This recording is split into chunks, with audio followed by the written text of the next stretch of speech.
मेरा नाम है देवेंद्र सिंह। आज की जो वीडियो है आज नेशनल इनकम के आज हम जो न्यूमेरिकल पार्ट है उसका आज हम बेसिकली सारे फॉर्मूलेस नेशनल इनकम निकालते कैसे उसको समझेंगे, साथ ही साथ फॉर्मूलेस की बात करेंगे और साथ में क्वेश्चंस भी करेंगे। इस वीडियो को देखने के बाद आप नेशनल इनकम के जो प्रैक्टिकल क्वेश्चन आते हैं उसको आप अच्छे से फेस कर सकते हो। तो बहुत ध्यान से इस वीडियो को देखना है। चलिए बिना को देरी स्टार्ट करते हैं। इससे पहले आपने अगर नेशनल इनकम और रिलेटेड एग्रीगेट्स वाली वीडियो नहीं देखी आप जाके देख सकते हो, क्योंकि वो वीडियो से आपको इस चैप्टर में बहुत हेल्प होगी कि पता चलना चाहिए कि ग्रोथ से नेट तक कैसे जाते हैं, एमपी से एफसी, ऐसी कई सारी चीज़ें, वो आप वीडियो जाके देखिए। चलिए स्टार्ट करते हैं। सबसे पहले हमारे जो नेशनल इनकम निकालने के 3 तरीके होते हैं, इसको देख लो ध्यान से। 3 तरीके होते हैं, देखो,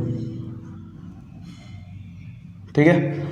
पहला होता है value added method, value added method. Second होता है हमारा इनकम मेथड एंड थर्ड होता है हमारा एक्सपेंडिचर मेथड। ये 3 तरीके होते हैं हमारे नेशनल इनकम निकालने के। क्लियर हुई बात? 3 तरीके होते हैं हमारे। ध्यान से आप उसको समझते हैं एक एक करके। ठीक है, सबसे पहले नेशनल इनकम निकालने के 3 तरीके आप वहाँ समझिए। एक तो तरीका है, पहला तरीका कौन से बना हुआ है कि जो गुड्स और सर्विस कितनी बनी हमारी इकोनॉमी में, गुड्स सर्विस कितनी बनी या कितनी बिकी, वो वाला जो तरीका है उसे वैल्यू एडिड मेथड का नाम दिया गया है। यानी कि जो गुड्स और सर्विस जितनी बार बिकी है उसको फाइनल गुड्स और सर्विस की बात करें। फाइनल गुड्स और सर्विस जितनी भी है वो बनी कितनी और बिकी कितनी, वो वाला मेथड को बोलते हैं वैल्यू एडिड मेथड। और उसके बाद दूसरा मेथड इनकम मेथड का नाम कहाँ से पड़ा, जो फैक्टर इनकम का कॉन्सेप्ट है कि हमारे पूरी इकोनॉमी में इनकम कितनी जनरेट हुई, फैक्टर इनकम कितनी हमारी जनरेट हुई नॉर्मल रेजिडेंट के द्वारा। जो नॉर्मल रेजिडेंट ने पैसा कमाया वो इनकम मेथड बन गया। नॉर्मल रेजिडेंट का मतलब नहीं, फैक्टर इनकम वो नहीं है। फैक्टर इनकम नॉर्मल रेजिडेंट वाली नहीं, क्योंकि वो तो फिर नेशनल इनकम बन जाएगी। इनकम मेथड से डोमेस्टिक इनकम निकलती है। डोमेस्टिक टेरिटरी में जो इनकम जनरेट हुई वो इनकम मेथड में आता है। ठीक है, उसके बाद बात करें एक्सपेंडिचर मेथड। ये वही है कि बेसिकली गुड्स और सर्विस कितनी खरीदी, जिन जिन लोगों ने, सारे लोगों ने कितनी खरीदी, चाहे गवर्नमेंट हो चाहे कोई भी हो। एक्सपेंडिचर मेथड बताना है फाइनल गुड सर्विस कितनी खरीदी, ये खरीदने वाला हो गया, ये इनकम में हो गया, ये सेल वाला हो गया। देखो वैल्यू एडिड मेथड से निकलता क्या है, इसको ध्यान समझ लेते हैं। इसमें निकलता है gross value added eight market price निकलता है। Gross value added eight market price निकलता है इस मेथड से। जब आप इसमें वैल्यू निकालोगे तो ये वैल्यू ये निकलती है। इसको जीडीपी एट एमपी बोल दो, एक ही बात है। इनकम मेथड से जैसे मैंने को बताया डोमेस्टिक इनकम निकलती है, और डोमेस्टिक इनकम को बोलते हैं एनडीपी एट फैक्टर कॉस्ट।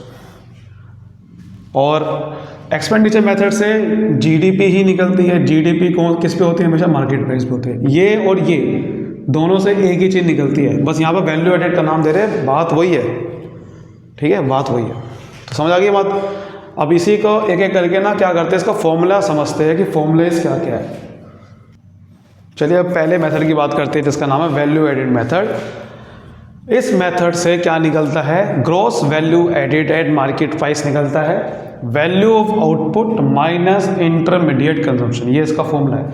मतलब कि सामान हमारे इकोनॉमी में कितना बना या कितना बिका, बात एक ही है, क्योंकि जितना बनेगा उसको या तो बेचूंगा या तो नहीं बिक पाएगा कुछ सामान, है ना।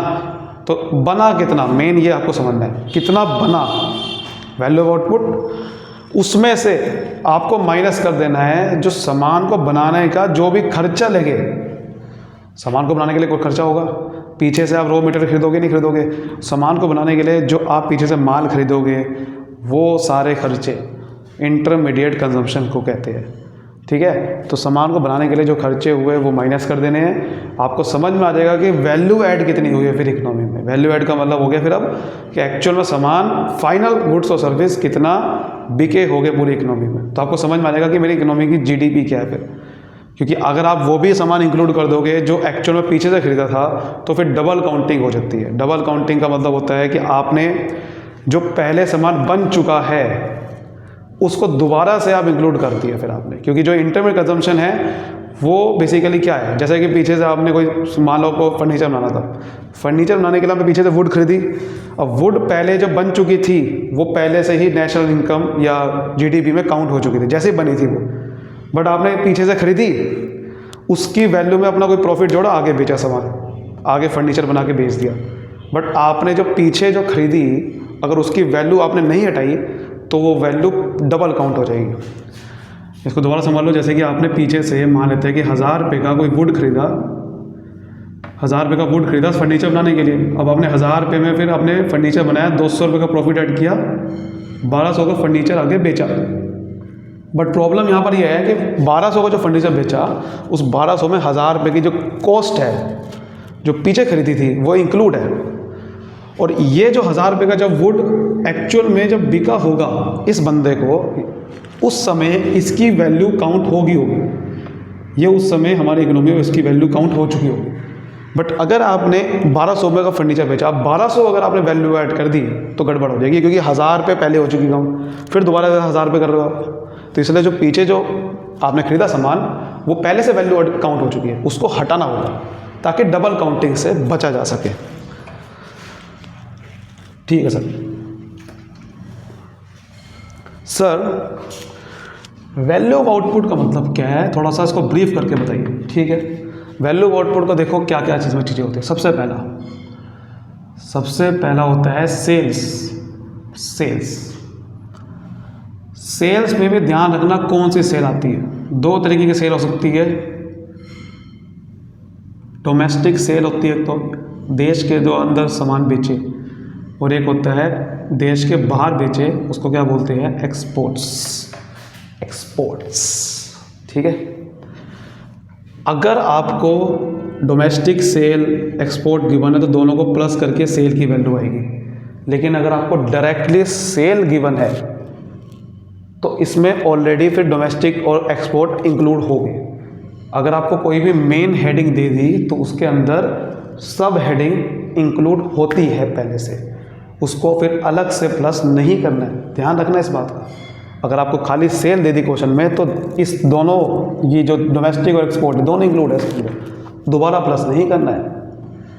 ठीक है, फिर एक तो है आपने सामान बेचा, एक तो होता है कई बार सामान बेच नहीं पाए, आपने बना तो दिया बिक नहीं पाया, उसको बोलते हैं अनसोल्ड स्टॉक या फिर चेंज इन स्टॉक। सामान बनाया तो सही बट बिक नहीं पाया। इसको निकालने का तरीका क्या होता है, आप साल के एंड में जो स्टॉक बचा क्लोजिंग स्टॉक में से जो स्टार्टिंग में पड़ा हुआ स्टॉक था, ओपनिंग स्टॉक माइनस कर दो तो आपको समझ में आ जाएगा कि स्टॉक कितना नहीं बिक पाया। फॉर एग्जांपल स्टार्टिंग में स्टॉक था 1 लाख, एंड में पता चला कि 3 लाख का स्टॉक पड़ा हुआ है, तो पूरे साल आपका कितना सामान नहीं बिक पाया, 2 लाख का, क्योंकि 3 लाख का स्टॉक एंड में पड़ा रह गया, 1 लाख तो पहले से था, तो इसका मतलब 2 लाख का जो आपने सामान इस साल बनाया वो नहीं बिक पाया था। 3 लाख में से 1 लाख माइनस कर देंगे। लेकिन इसमें एक और चीज़ प्लस होती है, सिर्फ यहाँ नहीं होता, इसमें एक और चीज़ प्लस होती है, वो होती है प्रोडक्शन फॉर सेल्फ कंजम्पशन। मतलब सामान बेचने के लिए तो बनाया था आपने, लेकिन उसको खुद यूज़ कर लिया। एक तो है कि नहीं बिक पाया, एक है कि आपने बेचा ही नहीं, उसको अपने लिए इस्तेमाल कर लिया, उसको बोलते हैं प्रोडक्शन फॉर सेल्फ कंजम्पशन। ठीक है, ये आपका फॉर्मूला हो गया। माइनस अब इसमें क्या करना था, इंटरमीडिएट कंजम्पशन। इसमें बेसिकली काफ़ी चीज़ें आती है, लेकिन मेन चीज़ आती है इसके अंदर इंटरमीडिएट परचेजेज आती है ज़्यादातर। लेकिन सिर्फ इंटरमीडिएट परचेज नहीं आता, इसको ध्यान से समझना है। कई बार आपने कुछ सर्विस के भी खर्चे होते हैं, आपने कोई फैक्ट्री में इलेक्ट्रिसिटी का बिल दिया वो भी आ सकता है, फैक्ट्री में फ्यूल दिया वो भी आ सकता है, ध्यान रखना बात को। लेकिन अगर आपके सामने खाली इंटरमीडिएट परचेज दे रखा है तो कौन कौन सी आती है, एक तो इंटरमीडिएट परचेज में एक तो आपकी डोमेस्टिक वाली तो आएगी, डोमेस्टिक परचेजेस, कोई पीछे से सामान खरीदा बनाने के लिए, और बाहर से भी खरीदा जिसे इंपोर्ट्स बोलते हैं वो भी आते हैं, जैसे इसमें आ रहा था। जैसे मैंने आपको बताया सिर्फ इंटरम परचेज नहीं आता, और भी खर्चे आ सकते हैं। वो डिपेंड करता है क्वेश्चन में आपको देखना होगा कि जो भी आपने सामान बनाने के लिए जो भी और भी खर्चे किए। इस फॉर्मूले से अब आप क्वेश्चन कर सकते हो आसानी से, ठीक है। थोड़ा सा एक आधा क्वेश्चन करके देख लेते हैं आप। चलिए कुछ क्वेश्चन करके आप देखते हैं। जैसे कि सपोज करते हैं आपके सामने वैल्यू एडिड निकालना है फर्म ए का फर्म बी का। आपके सामने ये गिवन है, डोमेस्टिक सेल फर्म ए की कितनी हुई, एक्सपोर्ट फर्म ए का कितना गया, सब कुछ देखिए। फॉर्मूला पहले लिखो, फर्म ए का अलग निकालेंगे, फर्म बी का अलग से निकालेंगे। तो यहाँ लिखते हैं सबसे पहले हम निकालेंगे कि value added by firm A, value added firm A ने कितना किया पहले निकालते हैं। तो फटाफट से मुझे बताओ फॉर्मूला क्या था इसका, बताओ मुझे।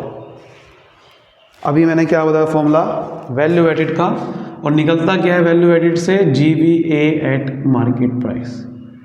क्या फॉर्मूला है, वैल्यू ऑफ आउटपुट, यानी कि हमें पहले वैल्यू ऑफ आउटपुट देखना है, उसमें से माइनस क्या कर देना है, इंटरमीडिएट कंजम्पशन। ठीक है सर वैल्यू ऑफ आउटपुट कैसे देखते थे, देखो मैंने वो बताया ना, sale plus change in stock plus production for self consumption, ये तीन चीज़ें आती है। तो यहाँ पर आप देख लो फर्म ए की कितनी कितनी सेल हुई, तो यहाँ पर लिखो sale plus change in stock and plus production for self consumption. ठीक है, ठीक है, प्रोडक्शन फॉर सेल्फ कंजम्पशन, और माइनस कर देते हैं इंटरमीडिएट कंजम्पशन। लेकिन उसमें मैंने क्या बताया, इंटरमीडिएट परचेज ही मेन होता है, उसके अंदर ज़्यादातर आता है। तो यहाँ लिखेंगे फिर इंटरमीडिएट परचेजेस। ठीक है, अब आप देखो ज़रा ध्यान से, सेल मैंने कौन सी बताया था, सेल सिर्फ अगर खाली सेल गिवन है सीधा सेल ले लूँगा, लेकिन सेल में क्या क्या आता है, डोमेस्टिक भी बाहर की भी। तो इसमें देखो अलग दे रखा है, डोमेस्टिक सेल फर्म ने 4,000 रुपये की करी, तो 4,000 तो आएगा ही, बट सेल में सिर्फ 4,000 नहीं आएगा, ये तो डोमेस्टिक है। एक्सपोर्ट्स भी आपने फर्म ने किया 1,000, वो भी तो आएगा। तो सेल इसका मतलब टोटल 5,000 रुपये की हुई है, 4,000 की नहीं हुई। चेंज इन स्टॉक की बात करें तो है ही नहीं क्वेश्चन में, है ही नहीं, देखो कोई देना का जीरो मान लो से। प्रोडक्शन की सेल्फ कंजम्पशन की बात करें, ये भी नहीं दे रखा। इंटरमीडिएट परचेज दे रखा है, देखो कह रहा है कि परचेज बाय फर्म है, यही इंटरमीडिएट परचेज है। जो भी फर्म ने खरीदा तो सामान बनाने के लिए खरीदा वो, तभी खरीदेगा वो। तो 200 रुपये की परचेज करिए, तो ये आ गया, रुपये नहीं आएगा, 200 करोड़ है, वैसे करोड़ में फिगर। तो यहाँ पर आ गए 5,000 रुपये की तो सेल करी, 200 रुपये का बनाने का खर्चा आया, तो इसका मतलब 4800 करोड़ का वैल्यू ऑफ आउटपुट जनरेट हो गया, सॉरी वैल्यू एडिड जनरेट हो गई। बस ऐसे निकालते हैं। अब फर्म बी का बात करें तो फर्म बी का भी ऐसे निकलेगा, तो कोई ज़्यादा मुश्किल काम नहीं है। मैं सीधा डायरेक्ट लिख रहा हूँ, ठीक है, अब मैं सीधा डायरेक्ट लिख रहा हूँ, तरीका हो जाएगा, फॉर्मूला ऐसे लिखना है। अब मैं सीधा डायरेक्ट लिख रहा हूँ, value added by firm B, तो इसमें भी वैसे ही आएगा। अब देखो value of output firm B का बात करें कितने, फर्म बी ने देखो इसका फर्म बी का सेल गिवन है, और मैंने क्या बताया कि अगर आपके सामने सीधा मेन हेडिंग सेल गिवन है तो उसमें डोमेस्टिक और एक्सपोर्ट दोनों इंक्लूड होते हैं। तो सिर्फ मैं 2940 पे दूंगा वैल्यू ऑफ आउटपुट, इसका मतलब मेरा कितना आ गया 2940। चेंज स्टॉक तो परचेज प्रोडक्शन है ही नहीं, स्पेशल कंजम्पशन वाली, माइनस कर दूंगा। फर्म बी ने एक परचेज देखो क्या, ये जो यही आपका है 1300 रुपये का, ये माइनस कर दूंगा, तो एक्चुअल वैल्यू में कितना जनरेट हो गया 1640। सो उम्मीद करता हूँ ये तरीका पहले आपको अच्छे समझ में आ गया। कुछ और क्वेश्चन देखते हैं। चलिए अब अगले क्वेश्चन की हम बात करते हैं। इसमें भी आपको ग्रॉस वैल्यू एडेड और मार्केट प्राइस ही निकालना है। क्वेश्चन में देखते हैं, अब देखो हमें सिंपल फॉर्मूला देखना है। फॉर्मूला क्या था, रिवाइज करो मुझे मेरे साथ फटाफट। Sir gross value added at market price का फॉर्मूला ये था, value of output, very good, value of output minus intermediate consumption. ठीक है, बहुत बढ़िया। अब value of output, sir value of output का मतलब आपने बताया था, क्या था वैल्यू ऑफ आउटपुट का मतलब? सेल्स, जी sir, sales plus change in stock, है ना, plus production for self consumption. Generally लोग लिखते नहीं है ये वाली प्रोडक्शन फॉर सेल्फ कंजम्पशन, लेकिन कई बार आता नहीं है ना क्वेश्चन, जाता है प्रोडक्शन सेल्फ कंजम्पशन, लेकिन एक्चुअल फॉर्मूला यही है। ठीक है, माइनस जो आपने पीछे से इंटरमीडिएट परचेज वगैरह करी। अब आप देखो ध्यान से, डोमेस्टिक सेल अलग है, एक्सपोर्ट अलग है। मैंने आपको बताया था ना कि सेल में डोमेस्टिक भी आता है, एक्सपोर्ट भी आता है। अगर खाली सेल गिवन होता तो मैं सीधा हेडिंग लिख देता, उसका अमाउंट लिख देता, बट सेल में दोनों चीज़ें लिखी है, दोनों को प्लस करके डोमेस्टिक सेल वाली भी लेंगे 200 और एक्सपोर्ट जो किया 10 का, ये आएगा। तो टोटल सेल लेनी होती है, देश के अंदर वाले भी देश के बाहर वाले भी लेनी होती है। Change in stock direct given है सर ये, लेकिन माइनस में। और आपको फॉर्मूला पता है चेंज इन स्टॉक का क्या था? क्लोजिंग स्टॉक था, क्लोजिंग स्टॉक में से ओपनिंग स्टॉक माइनस कर देते थे, है ना। माइनस में कब आएगा ये माइनस में कब आएगा? खुद दिमाग लगाओ। अगर ये माइनस वाला बड़ा आ जाए तो माइनस में आ जाएगा फिगर ही। अगर मान लो ये था 20 और ओपनिंग 30 था, इसका मतलब स्टॉक बिका है, बचा नहीं है। अगर पॉजिटिव आ जाए तो इसका मतलब स्टॉक बचा है, माइनस में आ गया तो स्टॉक बचा नहीं था, क्योंकि 30 पहले था और 20 रह गया तो 10 तो बेच दिया इसका मतलब। तो माइनस में लेना है इस बार, चेंज इन स्टॉक माइनस में है, माइनस में ही लेना है, समझ गए? ये तो प्लस में ही है लेकिन यहाँ माइनस में, ये बात समझ में आ गई पहले यहाँ तक? प्रोडक्शन फॉर सेल्फ कंजम्पशन है ही नहीं। इंटरमीडिएट परचेज, ये जो देखो, ये जो सिंगल यूज प्रोड्यूसर गुड्स है ना, यही इंटरमीडिएट परचेज है। एक बार आप सामान एक बार यूज़ के लिए, प्रोड्यूसर जो एक बार यूज़ के लिए खरीदता है, एक बार कौन सा यूज़ भाई, उस पीछे से सामान खरीदा, वो सामान को बेचने के लिए खरीदा है ना। इंटरमीडिएट गुड्स ऐसे गुड्स होते हैं जो सामान को आपने खरीदा या तो आगे रीसेल करने के लिए या फिर उस सामान को यूज़ करके फर्दर प्रोडक्शन करने के लिए। तो सिंगल यूज़ प्रोड्यूसर गुड उसे बोलते हैं। सिंगल यूज़ मतलब जो आपने सामान खरीदा, या तो उसको सीधा आप सेल करूँगा या तो सीधा उसको यूज़ करके नया सामान बना दूंगा, फाइनल गुड्स बना दूंगा। तो वो गुड्स सिर्फ सिंगल यूज़ है, एक प्रोड्यूसर एक बार इस्तेमाल करेगा, ऐसा नहीं कि उसको संभाल के रख लेगा हमेशा के लिए।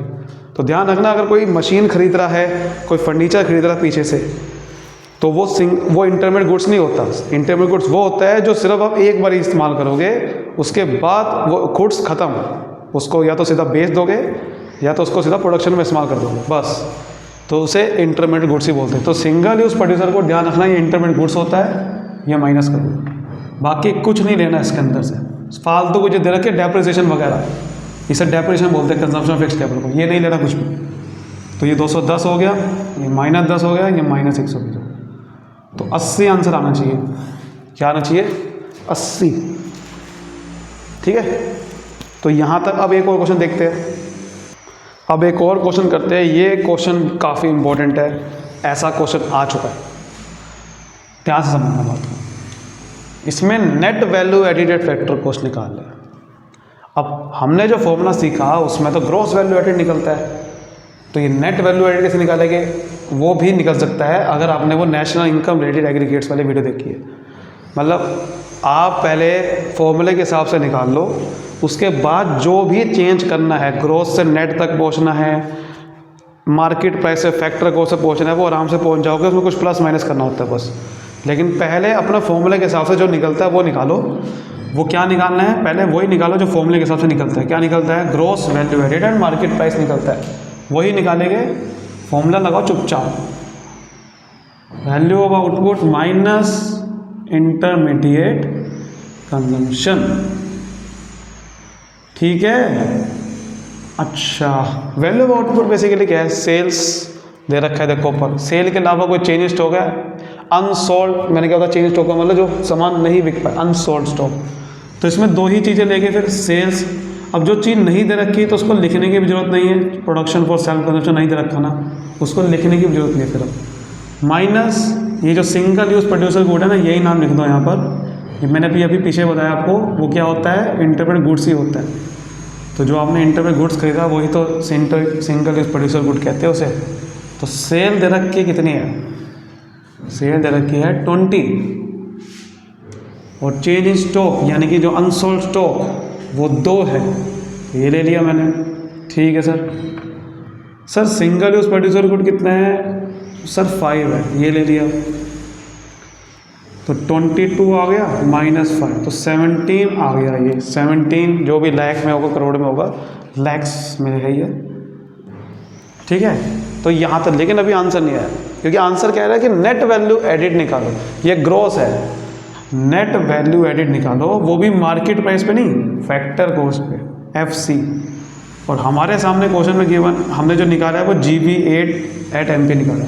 तो अब यहाँ से यहाँ तक पहुँचना है, उसके लिए क्या करना पड़ेगा, याद करो, जब भी ग्रॉस से नेट तक पहुँचना होता है, ग्रॉस में डेप्रिसिएशन इंक्लूड होता है, नेट में नहीं होता, तो इसमें डेप्रिसिएशन पहले हटाओ, माइनस करो। ग्रॉस से नेट तक पहुंचने के लिए डेप्रिसिएशन माइनस करते हैं।